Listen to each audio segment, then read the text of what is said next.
Vale, vamos al lío. Lo primero, bienvenidos, bienvenidas a todos y todas. Vamos a dar un pequeño taller sobre prompting, sobre todo, lo he llamado el arte del prompting. El arte un poco, bueno, vamos a justificar luego el nombre de por qué lo llamo arte y no lo llamo ciencia. Pero hay unas cuantas cosas que quiero que queden claras. Vamos a verlas a través de todo el taller, unos cuantos principios a través de los que espero que tengáis la base suficiente a partir de los cuales razonar, ¿no? Aquí no pretende ser, aunque sí que he sido exhaustivo en algunos métodos, pero no pretende ser una explicación exhaustiva de todos los métodos, sino de cómo se piensa, cuál es la forma de pensar correcta para construir prompts, ¿vale? En primer lugar me presento, soy Aitor Mirabad. Hago ahora mismo las funciones de ingeniero de modelos de lenguajes, LLM Engineer, si miráis en Teams la posición que tengo, que básicamente viene a ser algo como construir, o sea, resolver problemas en base a modelos de lenguaje, ¿no? O sea, si un software developer lo hace con software, pues yo utilizo mi principal herramienta serían los modelos de lenguaje. Sin liarnos mucho más, vamos a empezar con el taller, empezando por el principio. Vamos a refrescar algún concepto que ya se explicó en el taller de la semana pasada, que José Luis ya explicó en esta introducción. Y lo primero que quería refrescar es en qué idioma hablan los modelos de lenguaje. No os lo explicaron exactamente, pero sí en concepto, en lo básico. Pero sí que me gusta incidir cómo entienden los modelos de lenguaje lo que nosotros les escribimos a través de ChatGPT. En cuando digo modelo de lenguaje, entended lo que hayáis utilizado, ¿no? Puede ser ChatGPT, puede que hayáis usado directamente por API algún modelo, puede ser distintas formas, ¿no? Profundizaremos un poquito en esto, pero quiero que tengáis en mente esa interacción que habéis hecho. Habéis escrito algo y os ha devuelto otro mensaje. Esa interacción básica, ¿vale? De acuerdo. ¿En qué idioma hablan? Lo primero, fundamentalmente los modelos de lenguaje leen pequeños fragmentos. Lo podríamos asimilar a una palabra, pero la realidad es que lo que leen son tokens. Si veis, si como os explicó la semana pasada, atendéis a cuál es el token característico de cada uno de los modelos, veis cómo a veces son palabras completas, a veces son subpalabras, depende un poquito de la tokenización. Aquí os he puesto un par de ejemplos. Este en concreto es la tokenización o la subdivisión que hace para leer el modelo de OpenAI, ¿no? El que comúnmente conocéis como ChatGPT. He puesto dos ejemplos, dos palabras traducidas literalmente del español al inglés, para que veáis la diferencia que puede haber de uno a otro. En este caso, vemos como en inglés prácticamente solo subdivide en dos tokens mi nombre, ¿vale? Porque mi nombre en inglés no significa nada, no existe nada, entonces divide entre A y Tor, que puede ser pues, alguna terminación común en algún sitio. Mientras que en castellano, mi nombre también lo divide, evidentemente, pero el bienvenidos me lo parte en tres y el me llamo, también la doble L y amo, me lo divide en dos, ¿no? Eso simplemente quería ilustraros esto para haceros entender también una diferencia fundamental, que vamos a ver, esto es muy importante para el prompting y son las diferencias inherentes que tienen algunos lenguajes. Aunque estos modelos como OpenAI hagan mucha insistencia en que funcionan bien multilingüe, que los han entrenado para ello y demás, hay varias etapas donde pueden hacer esto. La primera etapa es esta, es cómo subdivido las palabras. Y por definición, aunque luego es verdad que los modelos de OpenAI funcionan muy bien en español, por definición, hablar en español con OpenAI es más caro que hablar en inglés. Esa es la base, porque es cómo funciona el tokenizador, ¿no? Me interesa mucho que entendáis cómo hablan, o sea, cómo entienden y en qué idioma hablan los modelos de lenguaje, porque es importante para saberlo. Es verdad que ahora mismo el rendimiento final, es decir, lo listo que es o lo tonto que es, no se ve demasiado afectado por esto, pero tiene un coste. ¿De acuerdo? Nada, simplemente quería comentaros, ¿no? Y la traducción interna que hace. Lo segundo, no solo leen esos tokens, sino que además de lo que vosotros escribís a cómo lo recibe el modelo, pasa algo. Y es que se formatea de alguna forma para que el modelo de lenguaje sepa exactamente quién está hablando, en qué turno, porque estos son conversaciones, no es como un mensaje y devuelve, sino que se van sucediendo los mensajes. Y os he puesto dos ejemplitos también de la forma en la que en dos prototipos que se suelen hacer, dos de los más usados, ¿no? OpenAI utiliza el formato HTML, que es este que veis aquí en pantalla. Utiliza una etiqueta como IamStart y el rol de quien está hablando, IAM para ver cuándo ha terminado ese rol y así consecuentemente, ¿no? El usuario preguntaría, le diríamos aquí, ¿eres un asistente servicial? Por así decirlo. El usuario diría, hola, ¿cómo estás? Estoy bastante bien, demás, y así respondería, ¿no? Esto es lo que está leyendo por detrás de ChatGPT el modelo en realidad. Otro formato más sencillo es el que utiliza Alpaca, que es un modelo que se creó hace un par de años también de tipo modelo de lenguaje, pero de otra institución. Y es un poquito más sencillo, ¿no? En lugar de tener etiquetas de empiezo e inicio, simplemente va al sistema, instrucción, instrucción y demás, y respuesta. También para que hagáis, o sea, haceros entender cómo está funcionando por detrás. Aunque vosotros escribáis algo por detrás, va a haber una simple regla que va a procesar vuestros textos y lo va a traducir en esto. Entonces, vamos a la primera pregunta. ¿Prompt o instrucción? ¿Vale? Aquí quiero incidir en que se habla mucho de prompting. Prompting es una palabra que hemos heredado del inglés directamente con el auge de los modelos de lenguaje y que si lo traducimos literalmente sería algo así como instrucción, como texto, pero realmente, ¿qué es un prompt? ¿No? O sea, ¿de dónde viene el origen? La realidad es que originalmente llamamos prompt a los modelos tipo GPT-3, el cual os he puesto un par de capturas de pantalla de cómo funciona. Y es que GPT-3 lo que hacía es no tanto hacer una conversación, sino seguir texto, simplemente seguía texto. Este prompt template que hemos visto antes no existía con la primera versión, con GPT-3. En este caso, simplemente, como veis aquí, en cuanto es 1 más 1, pregunto, y en lugar de responder como haría, pues responde cosas random, ¿no? Memoria, que la idea de existir o de ser supone, bueno, se pone a filosofar, todo raro. En cambio, si le aplicamos a mano alguno de estos prompt templates, como había respondido, como os he presentado antes, como el de Alpaca, le digo, pregunta, ¿cuánto es 1 más 1? Y respuesta, y le digo que a partir de ahí continúe. Ahí ya he entendido que me tenía que responder, ¿no? Este primer paso es como le he hecho entender que estoy siendo un formato y que quiero que me responda. En general, a esto es lo que solíamos llamar prompting. Y esto es fundamentalmente lo que acabamos de ver, lo que dio el salto de los modelos de lenguaje base o en bruto a lo que hoy en día conocemos como los modelos de lenguaje basados en instrucciones o lo que nosotros ya comúnmente conocemos como ChatGPT, que es básicamente esto, ¿no? ChatGPT fue, cogemos GPT-3 y le enseñamos a obedecer instrucciones y hablar en ese formato que hemos comentado antes. Visto esto, la traducción literal de prompt no deja de ser indicación, es totalmente sinónimo de instrucción, y en el ámbito de los modelos de lenguaje basados en instrucciones son totalmente intercambiables, ¿vale? Esto es para que nos entendamos a la hora de hablar. Cuando estamos hablando de uno, estamos hablando del otro. No hay ningún problema. Empecemos a entrar en materia. Vamos a hablar ya de instrucciones. En la primera técnica de la que vamos a hablar son las instrucciones directas. En inglés lo veréis directamente como zero-shot prompting, ¿no? Esta técnica se llama zero-shot. Cuando lo veáis, traducirlo al español directamente como instrucción directa, porque viene a significar básicamente lo mismo. Pero vamos a profundizar un poco. En primer lugar, los modelos, una característica fundamental que tienen los modelos de lenguaje es que comprenden el lenguaje natural. ¿Esto qué quiere decir? Es muy básico.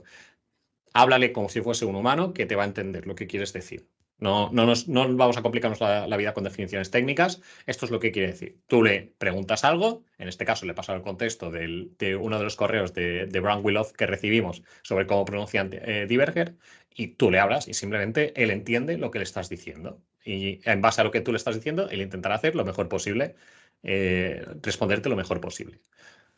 Pero quiero que entendamos que básicamente son modelos de lenguaje, comprenden el lenguaje natural. El lenguaje natural es hablar como tú hablarías de forma natural. Pensad que esto ha sido entrenado con muchos datos de entrenamiento de conversación y demás. No lo habléis como si fuese un robot, habladle como si fuese un mecanismo que comprende el lenguaje natural. Vamos con el zero shot. ¿Qué es el zero shot? Realmente ya lo hemos visto un poco en la captura anterior, si os fijabais. El zero shot lo que quiere decir es dar instrucciones directas sin ningún ejemplo. Es decir, yo te pido una tarea y espero que tú la resuelvas, sin que te dé más contexto, sin que te dé más información. Necesito algo y quiero que me lo respondas. Esto puede ser como, léete este documento y hazme un resumen. Típica tarea para lo que se está utilizando ChatGPT últimamente, ¿no? Quiero que hagamos un resumen de algo. En este caso, le he pedido, resúmeme brevemente el texto a continuación en 4 bullet points, en 4 párrafitos pequeños. En concreto, he vuelto a coger el mismo documento de Brown Willoff del mail que enviamos y que me lo resumiese en 4 puntos. Este sería un ejemplo de zero shot. ¿Por qué zero shot? Me diréis, Aitor, has metido un ejemplo. O sea, estás metiendo el contexto que quieres que resuma. Vale.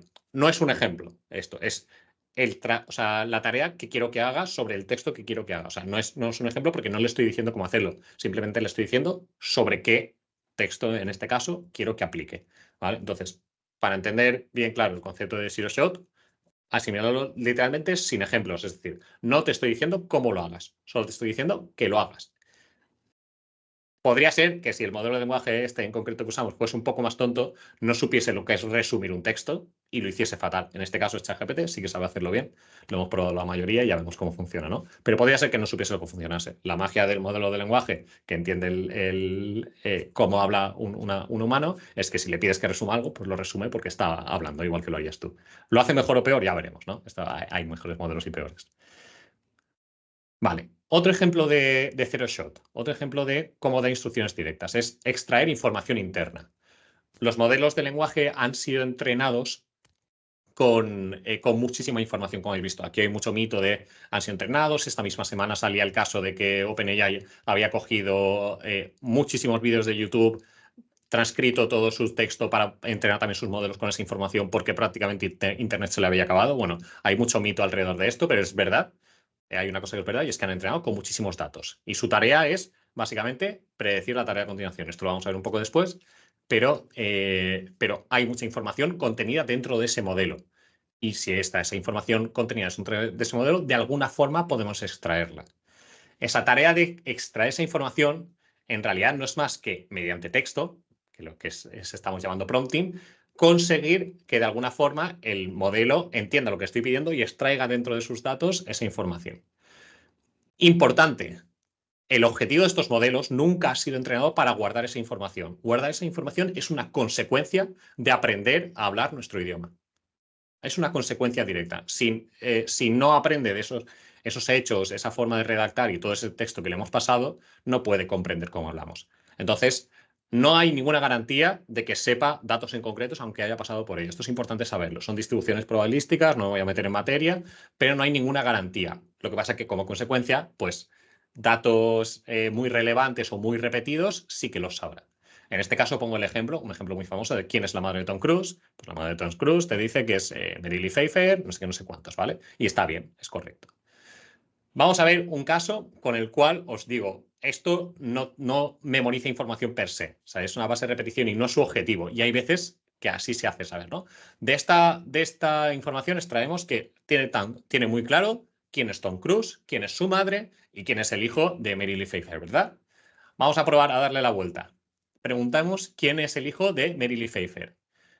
Es constante, da igual al que modelo el que le preguntéis, no va a saber quién es el hijo de Mary Lee Pfeiffer. No lo va a saber. Y le acabamos de preguntar justo arriba lo contrario. Es tan sencillo como que inviertes el conocimiento, pero no lo sabe. ¿Por qué? Como he dicho, la forma de aprender hace que a consecuencia datos que son muy repetidos, como cualquier cosa que tenga que ver con Tom Cruise en relación hacia adelante, la aprenda. Pero lo que llamamos el reversal curse o la maldición de la inversión, o como queramos traducirlo al español, hace que la información contraria no haya sido aprendida nunca. Porque hay muchos textos que dicen quién es la madre de Tom Cruise, pero hay muy poquitos textos que digan quién es el hijo de Mary Lee Pfeiffer. Entonces, el conocimiento es una consecuencia de la tarea que resuelven los modelos de lenguaje. No es una característica, no es una feature. ¿Vale? Esto es muy importante saberlo porque caemos muchas veces en errores de intentar pedir información que el modelo no sabe o no está hecho para saber. De acuerdo, de aquí vienen gran parte de las alucinaciones. Lo que llamamos alucinaciones muchas veces es que estamos forzando al modelo a que nos dé respuesta a cosas que no está entrenado para saber y que no sabe. En este caso, si le fuerzo a decir quién es el hijo de Mary Lee Pfeiffer y le digo que si responde rápido le doy $1000 de propina, él me va a decir que el hijo de Mary Lee Pfeiffer es el actor Michelle Pfeiffer.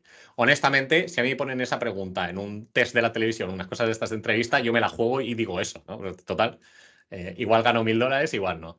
Entonces, el modelo va a actuar exactamente igual de lo que actuaría yo. Él se la va a jugar. Te va a decir, pues, pura suerte, Michelle Pfeiffer, ¿no? Que tiene el mismo apellido. No lo es, no tienen nada que ver, ni son familia ni cercana, pero, oye, es un buen intento. Esto es a lo que llamamos alucinaciones. Una vez más, no es un error, es cómo funciona. Estás hablando con un sistema cuyo objetivo es responder a tus preguntas de la mejor forma posible y si tú le estás forzando, haciéndole creer que le vas a dar $1000 de propinas, se va a precipitar y se va a equivocar. Pero per se el error es el error es factual. No ha dado un dato correcto, pero en realidad la respuesta es una respuesta lógica en lenguaje natural válida y que sería incluso coherente, salvo que es falsa. ¿no? Entonces, mucho cuidado con esto, porque no es ni siquiera algo que se quiera corregir en cuanto al funcionamiento base. Vamos a un poco a ver esto más adelante, pero cuidado con el tema de las alucinaciones. El clásico is not a bug, is a feature. Vale, otras técnicas propias del zero shot. El tema del roleo. Esta técnica se volvió muy popular, sobre todo en los orígenes, nada más al ChatGPT, incluso un poquito antes, que era hacer creer al modelo que era un personaje histórico o alguien en concreto, ¿no? Si le decías, eres Pitágoras y vamos a debatir sobre whatever, sobre lo que sea, él empezaba a hacer ese roleo como si fuese Pitágoras y lo sigue pudiendo hacer.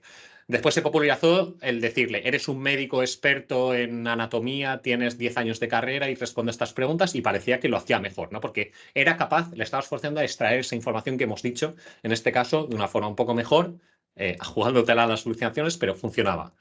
Esto se ha quedado en desuso con los nuevos modelos que han ido sacando, ¿no? De GPT 3.5 Turbo en adelante, es verdad que esto ya no hace que mejore mucho. Pero quería mostrarlo porque es otra forma de esa extracción directa de información y de la filosofía del zero shot, ¿no? Sin dar ejemplos. Solo te he dicho que eres esto y que respondas.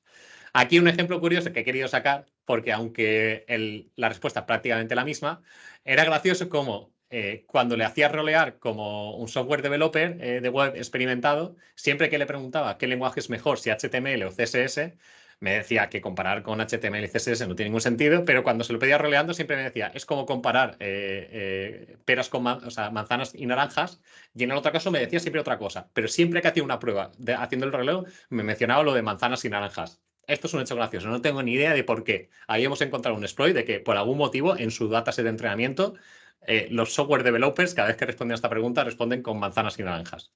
Ni idea de por qué. Era un dato curioso que me ha hecho gracia incluirlo aquí. Podéis probarlo, ¿eh? A mí, la verdad es que todas las veces que lo he probado esta pregunta con ChatGPT 3.5 normal, gratis, cuando he hecho eso me ha salido igual. Vale, vamos al siguiente caso. Si antes hablábamos de sin ejemplos, instrucción directa o zero shot, ahora vamos a instrucciones con ejemplos o few shot. El few shot, básicamente, dar ejemplos, lo que aprovecha es la capacidad del modelo de lenguaje de entender lo que le estás diciendo, entender normas de cosas que previamente no sabía, pero si se las dices en el momento, le explicas las normas de un juego, él va a saber jugar ese juego. Vamos a aprovecharnos de esa capacidad y lo que vamos a hacer es darle ejemplos de cómo queremos que haga una tarea en concreto para resolverla exactamente de la forma que nosotros queremos, ¿no? Ahora mismo es un sistema que tiene capacidad de comprensión del lenguaje y que además es obediente. Entonces, si juntas esas dos cosas y le doy ejemplo y le digo que haga algo, pues va a seguir mi ejemplo porque se lo estoy pidiendo. En este caso se ve muy pequeñín. Podéis clicar aquí el link y verlo más grande, ¿vale? Para poder verlo en vuestras pantallas. Básicamente lo que he cogido me he ido a Amazon, he cogido un producto random, en este caso creo que era un iPhone 12 de segunda mano, y he cogido varias reviews. Y le he pedido que pasando el texto de la review me ponga haga una predicción de las estrellas que va a tener esa valoración de esa review y la emoción a la que la asocia. Como veis, simplemente con pedírselo y darle los ejemplos lo hace out of the box, o sea, sin más. Le he dado unos cuantos ejemplos, ha aprendido esos ejemplos y utiliza hasta los emojis de estrellitas. Vale, esto es muy importante, quiero que lo entendáis, porque muchas veces nos limitamos con el tema del few shot y decimos, vale, sí, puedo hacer estas cosas y demás. Las capacidades del few shot son enormes y prácticamente todas las técnicas de prompting se basan en esta capacidad, en la capacidad de, una vez le doy unos ejemplos para hacer una tarea personalizada, siendo tarea personalizada la palabra más genérica que hayáis oído en todo el día, puede hacer casi cualquier cosa, ¿vale? Entonces, desde responder con formatos específicos como JSON, YAML o en idioma que queráis, ¿no? En formatos que queráis. Estilos y tonos de respuestas. Esto se utiliza muchísimo, lo habréis notado a la hora de querer hacer un resumen, házmelo más formal, que es para un nivel del trabajo, cosas así.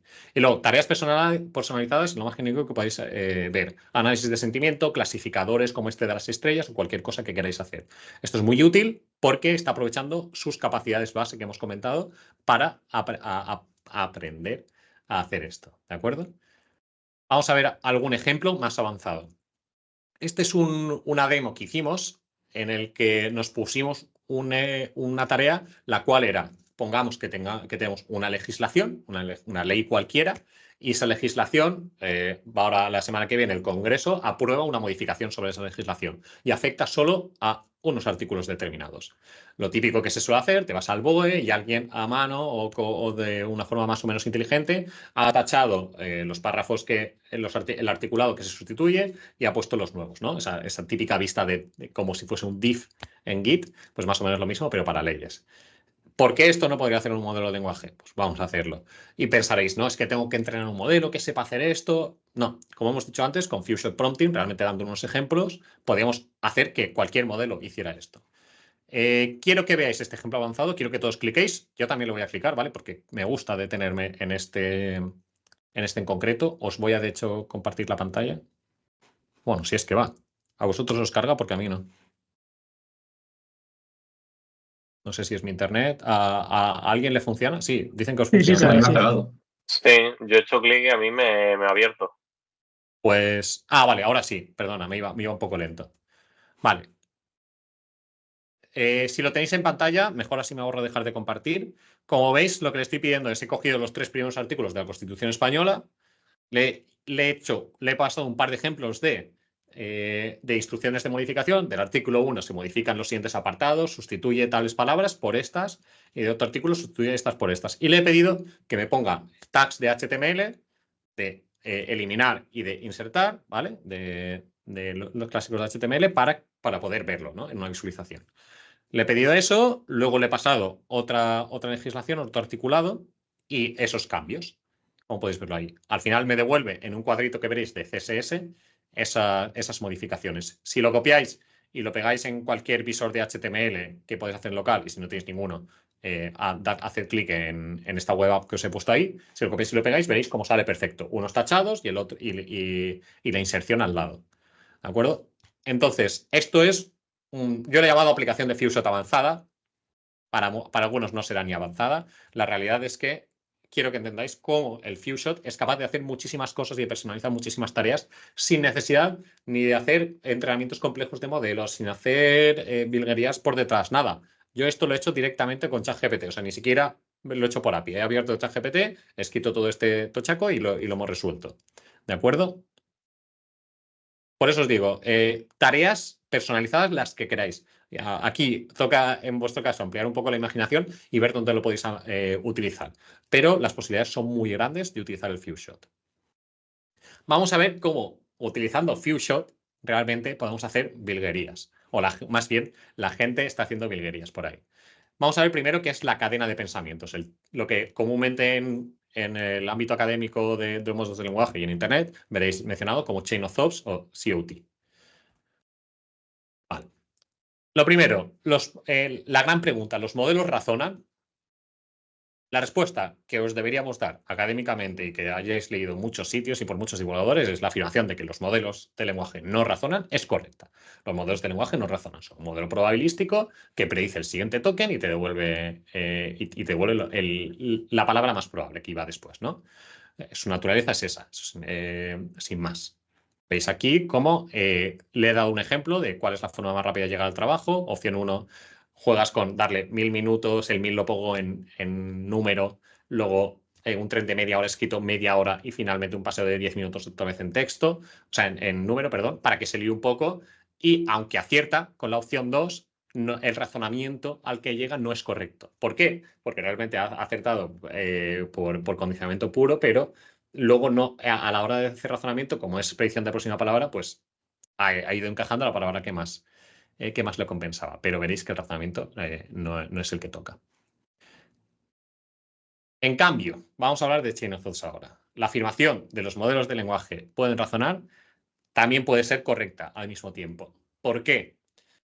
Aunque su naturaleza es predecir la siguiente palabra más probable, con prompting, precisamente escribiéndole instrucciones, lo que estamos haciendo es forzando. Veis que utilizo mucho la palabra forzar, porque lo que estamos haciendo es forzar o condicionar al modelo a hacer cosas con nuestro texto. Le estamos forzando a que el próximo token, la próxima palabra con más probabilidad, no sea cualquiera, sino una determinada. Entonces, si forzamos mediante ejemplos a que la próxima palabra sea una palabra que habitualmente está asociada a razonar ese problema, lo que estamos haciendo es que aunque el modelo no razone, probabilísticamente estamos generando un modelo de razonamiento. ¿Vale? O sea, es una interpretación un poco vaga, no es académicamente ortodoxa, pero quedaos con la idea conceptual porque es muy válida. se puede condicionar el modelo con prompting, se puede condicionar el modelo con texto y el chain of thoughts, la cadena de pensamientos, lo que hace es aprovechar esto, basarse en un esquema de ejemplos para hacer esto. En este caso yo lo veo bastante pequeñito. Voy a ver si me puedo ampliar un poco más, a ver si lo veo más grande, porque creo que está más grande. Sí, perfecto, ahora lo veo mejor. En este caso, el Chain of Thoughts lo que se basa es en darle ejemplos de cómo a unas preguntas hemos razonado la respuesta.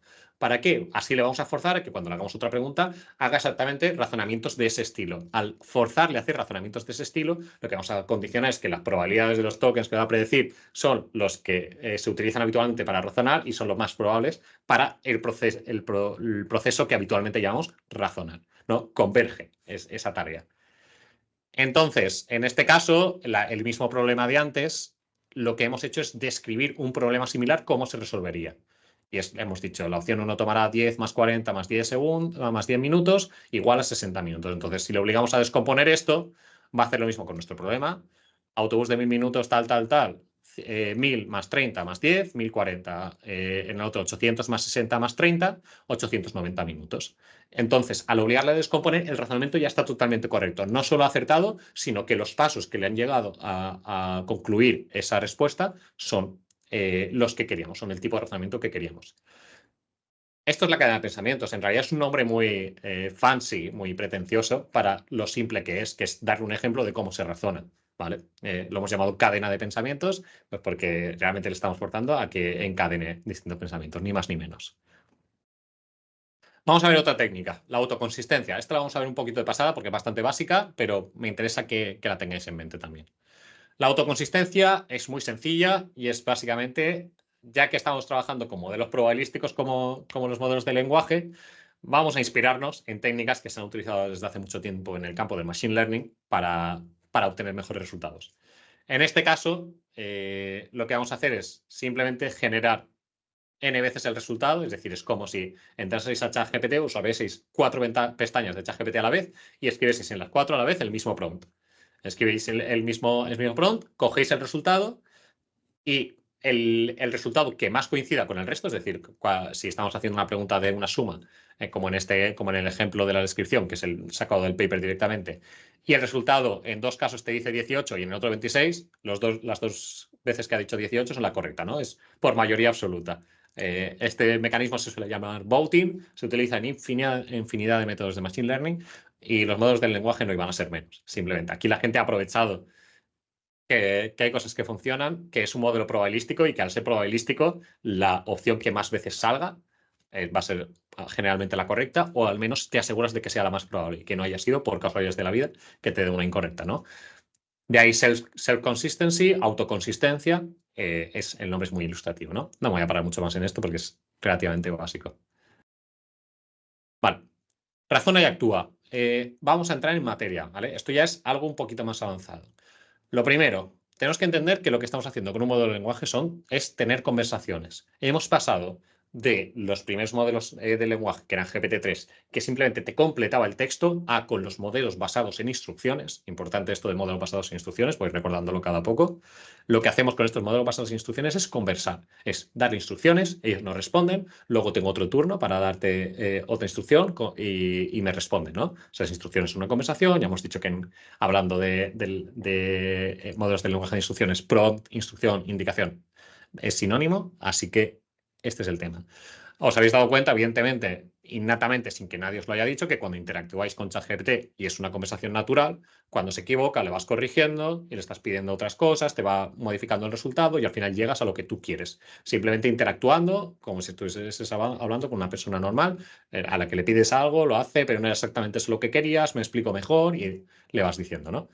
Es un poco el funcionamiento de las conversaciones y cómo podemos aprovecharlas, ¿no? Más contexto, aprende lo que le vas diciendo, razona y reflexiona, puedes forzarle a razonar y reflexionar, ya hemos visto antes cómo se hacía esto, y descompones la tarea en pasos, que esto muchas veces también funciona, ¿no? Son mecanismos que a nosotros nos funcionan y a un modelo de lenguaje también le funcionan.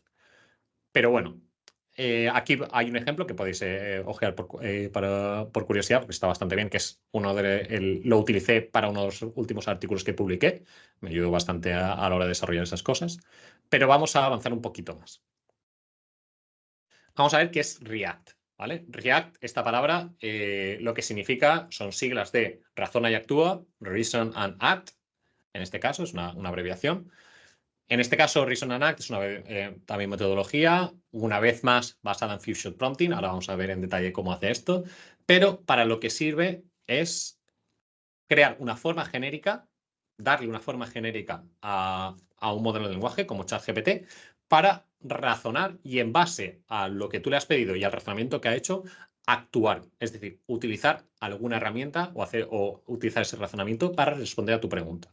Se ve muy claro con este ejemplo, ¿vale? Aquí veis los pasos básicos que se utilizan en el algoritmo. Razona sobre la pregunta del usuario, utiliza herramientas, o en el caso de que ya no necesites utilizar herramientas, responde directamente, razona sobre la respuesta de la herramienta y decide si da una respuesta final, ¿vale? En este caso, un ejemplo clásico que está en el paper original de React, que se le pregunta a un modelo de lenguaje, identifica al novio de Olivia Wilde y calcula su edad elevada a la potencia de 0,25. Entonces, lo que va a hacer este esquema de React sería el modelo, le fuerzas a pensar, ¿qué acción tengo que hacer? Buscar novio de Olivia Wilde en Internet. Se conecta con una API de búsqueda, por ejemplo, la de Google, el SERP de Google, busco quién es el novio de Olivia Wilde y me sale Olivia Wilde está saliendo con Harry Styles. ¿De acuerdo? Pensamiento. Determina la edad de Harry Styles, porque lo que me había pedido era la edad elevada a la potencia 0,23. Busco la edad de Harry Styles, averiguo que tiene 29 años, realizo el cálculo y en vez de buscar, utilizo la calculadora para hacer este cálculo, ¿vale? Ya no estoy pidiendo al modelo de lenguaje ni siquiera que se lo invente. ¿Cuál es eso? Utilizo una calculadora de verdad. Observación, el resultado es tanto. El pensamiento sería finaliza la respuesta y devuélvesela al usuario. Este es un proceso que se lo podemos hacer explícito al usuario o que, como veremos a continuación, ChatGPT lo hace por detrás. No exactamente este esquema React, pero muy parecido.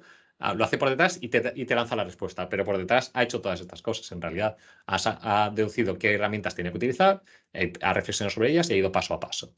¿De acuerdo? Vemos cómo, aprovechando las capacidades de conversación, muy importante que por eso lo hemos introducido, y el uso de herramientas y razonar sobre lo que se le está pidiendo, está pudiendo resolver tareas que a priori serían complejas de responder en one shot, en solo un acto, ¿no? En este caso, pues lo divide en etapas y él de forma genérica y automática va respondiendo. En concreto, esto me interesa que este link, los que tengáis ChatGPT Plus en este caso, porque es un GPT, lo cliquéis y podéis ir jugando con él. Lo que he hecho es implementar el React en un GPT para que os vaya explícitamente paso a paso guiando para que en lugar de todo en una lo haga de un solo paso. Esto para que lo uséis como guía y demás. Creo que hay alguna opción de hacerlo gratuito con el Copilot de Microsoft, pero no me ha dado tiempo a explorarlo. Entonces, si veo en los siguientes días que puedo hacerlo la versión gratuita, os lo paso a todos y así podéis acceder y hacerlo de forma interactiva, ¿vale? En cualquier caso, React está pensado para ser utilizado en cualquier modelo de lenguaje, no solo en GPT, sino en cualquier otro. En general, tiene una forma de funcionar bastante genérica. En algunos funciona mejor, otros peor. Depende de lo listo o tonto que sea el modelo. ¿Qué pasa? Que si lo intentáis utilizar, tal cual os lo he explicado, en ChatGPT, la realidad es que no hace falta, porque como se ha adelantado, internamente ellos ya están haciendo cosas similares. De hecho, el ejemplo de Olivia Wilde lo he querido poner aquí. Vale, no, perdón. No es este sí, es este el que os he puesto. Le he explicado cómo hacer el esquema. Le he dicho que haga una pregunta, o sea, que le haga la pregunta, luego haga un pensamiento, un razonamiento, la acción y la observación, ¿vale? Exactamente igual que hemos visto antes. Y luego le he dicho empieza y le he preguntado, averigua quién es el novio de Olivia Wilde y calcula su edad elevada a la potencia 0,23. ¿Qué ha pasado? Que ChatGPT, en vez de ir paso a paso y hacerme el razonamiento y preguntarme si podía hacer esta herramienta y demás, lo ha hecho todo de una. En el mismo texto, cuando ha tenido que generar el token y tal, él se ha ido por detrás, ha buscado en Internet, de hecho me pone la fuente, en el diario New York, que imagino que es, y ha ido él consultando todas las cosas por detrás, ha utilizado su calculadora y ha dado la respuesta. Entonces, ChatGPT, de alguna forma, ese software, esa interfaz que consultamos a través de Internet, no es el modelo GPT-4 ni GPT 3.5 puro. En realidad, hay un montón de software por detrás que está habilitando estos mecanismos. También tenéis que saberlo porque hay que diferenciar muy bien entre cuando hablamos de ChatGPT y los modelos fundacionales en sí mismos, ¿no? Si quisiésemos coger la API de GPT-4 y hacer esto mismo, nos tocaría meterle una capa a nosotros de software por en medio que habilitase todos estos mecanismos, que le enseñase a consultar por Internet y tuviese una API para ello, una calculadora, etcétera, etcétera. Genial, pues nada, solo me gustaría que os quedase claro esto, ¿no? Que la realidad es que muchos servicios como ChatGPT, pues esto ya lo hace de casa. No hace falta que se lo explique siquiera. Último mecanismo que he querido incluir aquí, la reflexión. No voy a incidir mucho en él y os voy a explicar por qué. Vamos a hacer una extensión natural de lo que acabamos de hacer. El mecanismo React lo que hace es razonar y actuar. Y en cierto modo ese razonar nos recuerda mucho a la tarea de reflexionar sobre lo que está pasando y sobre la respuesta que ha dado en el anterior paso. Vamos a hacer un ejercicio más. Si a eso lo llamamos exclusivamente razonar y a reflexionar lo llamamos a que una vez ha dado toda la respuesta, se pregunte a sí mismo el modelo, oye, ¿esta respuesta que he dado tiene sentido? Le estaríamos metiendo un otro mecanismo automático sobre React para reflexionar de si lo ha hecho bien. Y en base a la respuesta de ese, podría retroalimentarse el propio React y volver a iniciar otro bucle si lo he hecho mal, dándole los detalles a corregir y otra vez razonar y actuar, ¿vale? La reflexión es otro mecanismo que vamos a introducir mediante prompting para hacer todavía más hábiles o más capaces estos modelos. Pero no voy a profundizar mucho más porque realmente por aquí ya estamos cruzando la frontera, pasando del prompting a lo que llamamos agentes. Y eso lo vamos a ver en próximos talleres, que no sé exactamente cuándo caerá el taller de agentes, pero habrá taller de agentes, ¿de acuerdo? Entonces no voy a profundizar mucho aquí. De todas maneras, si hay preguntas, evidentemente las respondemos luego. Y nada, vamos a las conclusiones. Realmente esta era la parte del contenido que queríamos que ver. Antes, para las conclusiones, simplemente daros algunas claves. Los modelos de lenguaje están construidos para seguir instrucciones. Cuanto más claras y directas, mejor. Recordad, esto es como hablarle casi prácticamente imaginaos el robot de ciencia ficción más avanzado, obediente y totalmente dependiente de lo que tú le escribas en el lenguaje. Cuanto más claro y directo seas, mejor. Por eso en las conversaciones multiturno, cuando le aclaras cosas en siguientes mensajes, te devuelve mejores resultados. Simplemente porque has dicho directamente lo que le querías decir, ¿no? O sea, sed muy directos y claros. No concisos, ¿eh? Directos y claros. No es lo mismo que conciso. Luego, las alucinaciones son parte de su funcionamiento. Tened cuidado. Ya os he explicado cómo funciona la recuperación de información y en qué sentido va. Los modelos de lenguaje se benefician mucho del uso de ejemplos en las instrucciones. No solo se benefician mucho, sino que es la base de prácticamente todas las técnicas de prompting que existen. Lo estamos llamando de otras formas, cadena de pensamientos, self-consistency, React, da igual, todos son ejemplos con instrucciones. Todos convergen a exactamente Few-shot, pero un poco más sofisticados y les ponemos un nombre porque merecen entidad. Pero en base todos son Few-shot. Y nada, que mediante ejemplos se puede instruir a tareas personalizadas. Esto es lo que ya estoy incidiendo mucho. El razonamiento no es una característica inherente de los modelos de lenguaje. Pongo ahí entre paréntesis actuales, porque ya hay modelos entrenados a propósito para que razonen, para que tengan esa tarea de razonamiento.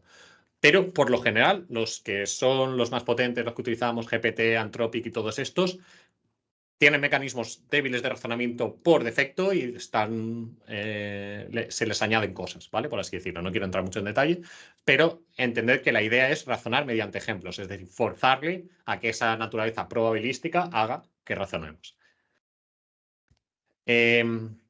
Nada, la misma idea. En base a ejemplos podemos construir todos los frameworks o esquemas o técnicas que hemos trabajado. Si venís de otras disciplinas, en concreto estas de Machine Learning, que es el voting, pero en cualquier otra disciplina, desde economía, físicas, en humanidades, hay miles de estrategias que se utilizan para resolver problemas que de una forma o de otra se pueden utilizar en modelos de lenguaje. Echarle un poquito de imaginación, ver cómo lo podéis traducir a una instrucción o a un prompt y quizás tenga un impacto y funcione bien. ¿De acuerdo? Hay cosas muy locas que tú luego las pruebas y funcionan. Entonces, os animo a hacer mucha prueba con esto si tenéis alguna idea. Y por último, aprovechando la capacidad de conservar mediante el uso de herramientas, se pueden conseguir sistemas avanzados como ChatGPT u otros que hay en el mundo. Dicho esto, os dejo aquí, evidentemente la presentación os la pasaremos, os dejo aquí algunas referencias para que sirven de guía y son bastante buenas para refrescar conceptos de todo lo que yo haya dicho. Y sin más, daros las gracias hasta aquí hemos llegado y justo hay 45 para que tengáis 15 minutos de preguntas.